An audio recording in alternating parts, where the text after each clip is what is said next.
This week on Jerusalem Dateline, we bring you an exclusive report from northeast Syria about the impact of President Trump's decision to pull U.S. troops out. It is important to know and to understand that everything is at risk.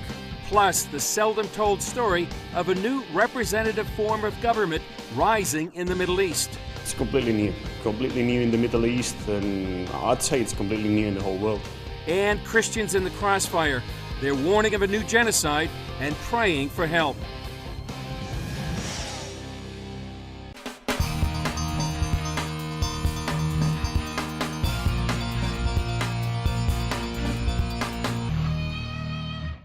Hello and welcome to this special edition of Jerusalem Dateline. I'm Chris Mitchell. We're here in northeast Syria to examine the impact of the announcement of the pullout of U.S. troops from the region. We talk with military, governmental, and religious leaders. What we found out was a region on the brink of chaos, Christians afraid of another genocide, and the emergence of a representative form of government not seen before in the Middle East. The announcement by President Trump began a geopolitical tug of war over northeast Syria. Turkey to the north, Iran to the east, the Syrian government and the Russians to the west. Who wins this tug of war will help shape the future and fate of the Middle East. The main players are a threatening lineup: Turkey's President Erdogan, Russian President Putin, Syrian President Assad, and Iran's Supreme Leader Khamenei, all wanting to fill any void left by the exit of U.S. troops. Their target? Leaders of a new, largely democratic government inside northeast Syria. It includes Christians, Arabs, Kurds, and other ethnic groups. They say Trump's surprise decision left them at the mercy of the larger nations around them. The people in this area are very frightened by the decision of the American pullout because a lot of countries and militias are coveting the region east of the Euphrates to replace the American. Russia, the Assad regime, Iran and Turkey, or the Nusra Front that have declared publicly that they will support Turkey on their attack of the east of the Euphrates. The decision by President Trump for the withdrawal of the U.S. troops was a decision not at a good time, and it wasn't coordinated with us if we are ready or not ready. This decision had really negative consequences on the Council. Most see Turkey as their main threat. Turkey is so dangerous because it has been the old and the new enemy for our people from the before the revolution and now. Erdogan wants to take our area to make it to him, related with the Turkish government. Then Syria and Russia came courting, hoping to build a relationship. Yet if this new government were to align with Assad and Putin, the regional chess game could increase the threat to Israel. That's because an alliance between this newly formed government and Syria could provide Iran with a much larger route to transport weapons and supplies to Hezbollah in Lebanon. This would complete Iran's desire to build a land bridge to the Mediterranean. Israel is already fighting to keep Iran from basically transforming Syria into its own military base on Israel's northern border. Within just the past year, Israel has launched more than 200 strikes against Iranian targets within Syria. With both Israel and Iran promising to hit each other harder, any influx of weapons could turn this simmering conflict into all-out war. Iranian militias are also sitting on their border. The Iranians, and with the support that they are providing to the Syrian regime and with the thousands of foreign militias who they brought here and who are now waiting on the southern shores of the Euphrates River, who are ready to invade those places anytime the U.S. is going to leave. Of course, they are making a threat for the world people and even for the Christians. We have seen what the Iranian militias are doing against the Christians in Iraq, either it is Baghdad or in Mosul or Nineveh Plain. Iran is the main enemy of the Syrian people. Iran is like cancer. What destroyed Syria is Iran. SDF Commander Ahmed Musa warned of what the U.S. pullout might mean to Iran. Simply put, the withdrawal of the American forces and the international alliance would enable the expansion of the Iranian and Persian Shiite crescent. The Iranian Shiite crescent from Tehran passing through Iraq, passing through Tadmur, would make this a belt, a region that would become Iranian. But if Iran expanded in, will affect the entire Middle East, and it will negatively impact the European countries. Earlier this month, Secretary of State Mike Pompeo explained what happens when the U.S. leaves a power vacuum. We learned that when America retreats, chaos often follows. When we neglect our friends, resentment builds. And when we partner with our enemies, they advance. If the Americans go out and there's no agreement on the political front, for sure that's going to cause a lot of chaos in the area, and that chaos will cause a lot of conflict in the region. Pompeo also said America is a force for good in the Middle East, and that's the ultimate hope of this new group of leaders. Your partners have fought the terrorism and ISIS side by side with our United Syrian Democratic Forces alongside American forces. Now the war is still going on, and the Syrian Democratic Forces have given more than 8,000 martyrs for the sake of fighting ISIS. So how do you give up on them that easily? We need more talks and discussions with the American administration and the American government to know what are the best steps for the future of the area and to guarantee the safety of all those different groups who are living here. I think it's the American administration needs to work on the decisions that they are taking, not only the withdrawal, but also the protection he is offering for the people of North and East Syria and for the protection of the Christians and the other religious minorities in Syria and Iraq. While it remains to be seen who will win this tug of war and fill the void here, all indications are whoever prevails will help dictate the future course of the Middle East, Israel, and perhaps the world. Coming up, it's a new form of government. Some say it's a first in the Middle East. I would say it's an indigenous model of democracy, and it's really working.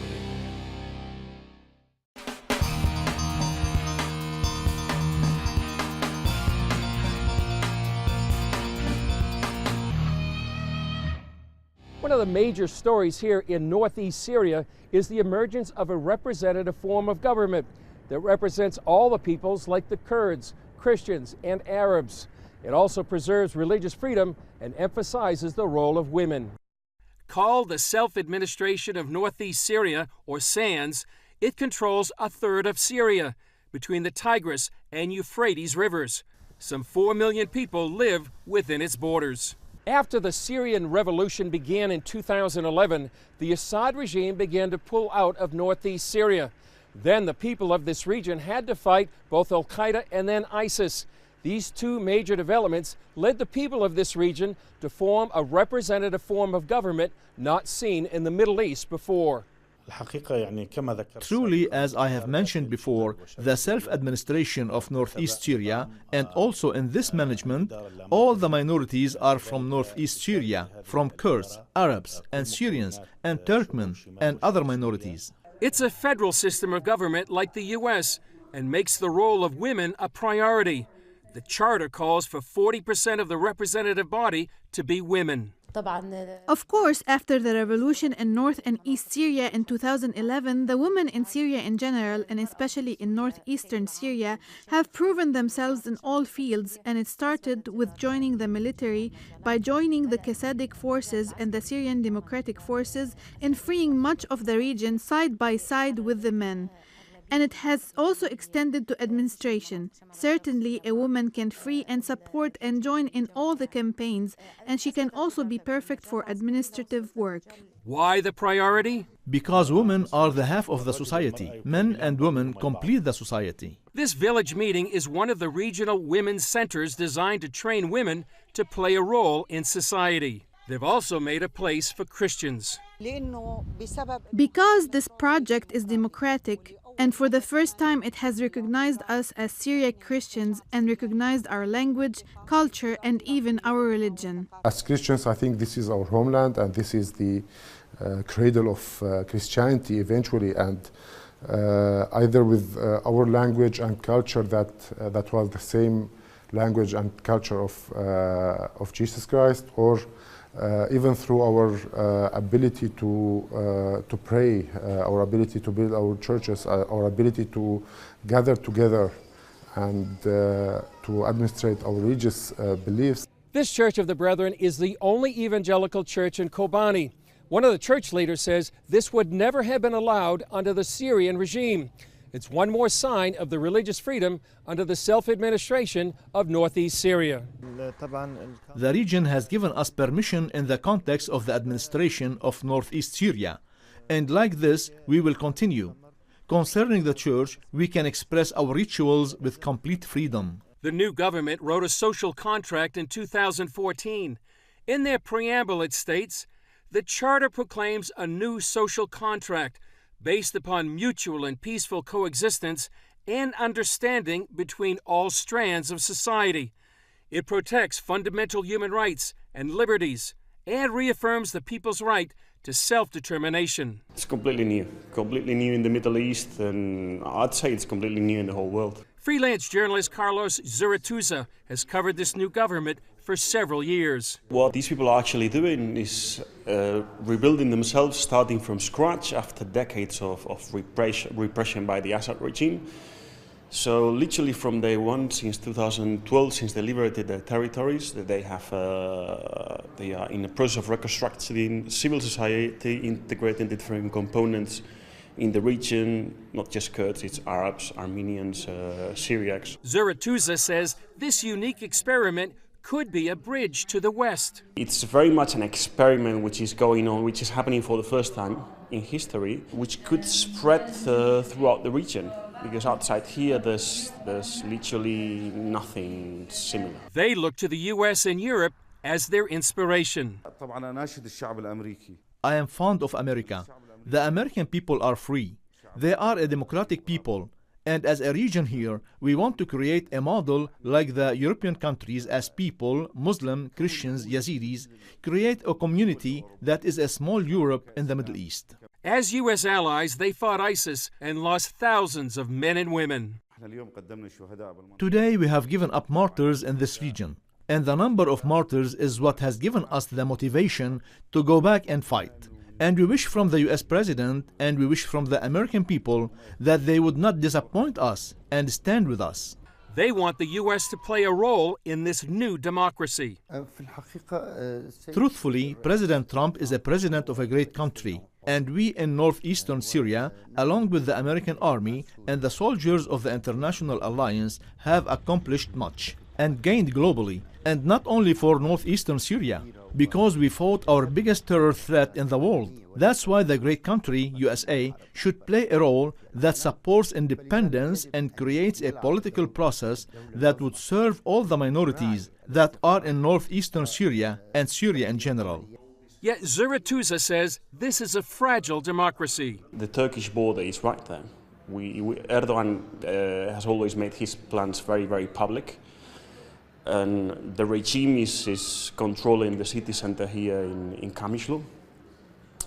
And there's also lots of jihadi factions, Islamists, Daesh, fighting against ISIS, even if it's in its last pocket still going on. The leaders say their hope is to spread this new democracy throughout Syria, rather than form another country. Whether it can survive long enough to make their dream come true remains to be seen. Up next, Christians caught in the crossfire. So the man with weapons attacked my cousin's house and shot and killed his son. The warning of a new genocide and praying for help.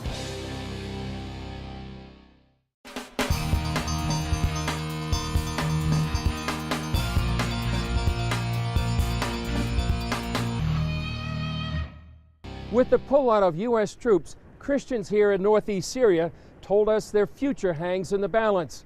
With the region on the brink of chaos, they're fearful and warning of a new genocide. Just a few years ago, ISIS left a scar on the land in the form of an historic genocide. Now Christians fear another potential apocalypse with enemies all around them. All the countries and all of the regional countries who are interested in the Syrian situation, we see that Iran is in Syria, Turkey is in Syria, Russia is in Syria. Turkey is the main concern.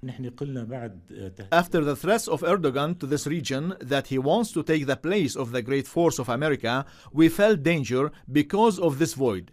If it was filled by the countries of this region or another power, there will be danger in general for the people, and especially the Christian people. The reason many people in northeast Syria are afraid of Turkey is because of what happened last year in northwest Syria, the Turkish invasion of Afrin. In January 2018, its army, along with Islamic militias called the Free Syrian Army, began a military campaign to capture the city of Afrin. Charmaine Heading of the Shai Fund lays out the Turks' goals. We know from what the statements that they've made that they want to get rid of the people in this area and bring in other people from Syria. So it's a population displacement. Since last year, the Syrian Observatory for Human Rights reported 350,000 people have been displaced, more than 2,600 kidnapped, along with widespread property confiscation and looting. And because many of these Christians were originally Muslim background believers, they were particularly going to be targeted. We have seen and we had reports about several cases of kidnapping, killing, stealing the property of the Christians, or kidnapping them, asking for ransom, or killing them. And that is all, I think, part of a program to empty the Middle East and to empty Syria from its original people and its native people who are, again, the Syrian Christians. To find out more about the Afrin campaign, we traveled here to the city of Kobani and this evangelical church. Last year, Christians fled Afrin during the Turkish operation to take over the city. Some came here to Kobani to find refuge, security, and a place to worship. Zani pastors this church. He and his wife Shinar fled Afrin. Everything in the church has been stolen. It's the terrorists' very natural behavior. They stole barrels of olive oil and everything, and they burned the church. And recently I have been speaking with a few believers in the church. They placed a lock and chain so no one could come near it. Islamic soldiers allied with Turkey killed her cousin's child. My cousin was in the house. There were a group of people with weapons that entered our neighborhood and they were stealing. So my cousin went out and asked them, "What are you doing? Don't steal what other people own." So the man with weapons attacked my cousin's house and shot and killed his son. Turkish President Erdogan has threatened a similar campaign into northeast Syria. When Shinar heard about President Trump's decision, she prayed.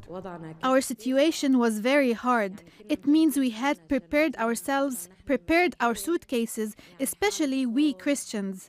In a fearful state, in sadness, every day we cried and prayed to the Lord that we would not end up like Afrin. There was a female believer in Afrin. She was kidnapped and they raped her and killed her. So we are afraid that what happened in Afrin would also happen in Kobani. President Trump's decision surprised them. We love the American president a lot, but when he made that decision to withdraw American troops, it was a strong shock. I have said that he is a believer and that he prays. And so I was surprised. Why did President Trump do this? That he immediately wants to withdraw the forces from here. Is it possible that he was not considering the church, or that he doesn't know that there are believers here? This is the Turkish-Syrian border. Behind me you can see the Turkish flag flying. One proposal is that Turkey would control a 20-mile security zone all along the Turkish-Syrian border. For most of the people we talked to said that would lead to a disaster. Most of our Christian people lives in this area, and if any military operation happened in this area, it will be real fear on our people. Recently, Erdogan stated when Manbij, Tel Rifat, two cities in northeast Syria, and regions east of the Euphrates would be cleared from militants, the millions of people will have a chance to return to their homes. Despite the threats, these Christians see themselves as indispensable to the Middle East. We as Christians, our faith is in God's existence for sure. We always depend on God and on Jesus that He would give us strength. Today, Jesus gave us a word. You are the salt of the world. Today, we as Christians, if we are not in the Middle East, so the Middle East will be destroyed. These Christians are looking to President Trump as the leader of the U.S. and as a fellow Christian. What I know is that President Trump is a Christian and has this faith. Through him signing a law about protecting Christians in Iraq and Syria, that was a very big hope for us. There are blessed believers in the American Congress and believers like Graham, and there are others. and we pray that God will place in their hearts that they would stand up and speak before the president, speak for democracy and the peace of the region. President Trump slowed down his timetable to pull out U.S. troops, but for Christians here in northeast Syria, they are hoping and praying for much more than that. In an exclusive interview, CBN's David Brody and Jennifer Wishon asked White House Press Secretary Sarah Sanders what President Trump would say to the Christians who are terrified in northeast Syria. Well, sticking with policy, Sarah, lots of evangelicals are very supportive of what President Trump is doing, but many are terrified of his policy in Syria, his strategy there. And the president just today, tweeted that countries like Iran is a source of potential danger and conflict. There are a lot of Christians who feel like, the U.S. pulling out of Syria leaves them at the hands of countries like Iran. What do you say to those Christians? Look, the president's made clear that we support Christians, that we support the Kurds. He's made that clear to Turkey. He's made that clear publicly on a number of fronts. And it's one of the reasons that the president has been tough on Iran, is to make sure that people don't feel threatened. We've supported the safe zones that are going to be very important. And the idea that the president is just stepping away and ignoring any potential problem doesn't understand the fundamental decision that he's made. He wants to bring our troops home out of Syria, but we're not leaving the region either. We're still going to have a presence in the region, but as much as we can continue to totally and completely destroy ISIS, the president wants our troops out of Syria, and he wants to be able to bring more of them back home to the United States. CBN News traveled throughout northeast Syria and met some of the men and women on the front lines of a region in crisis. Some final thoughts when we come back.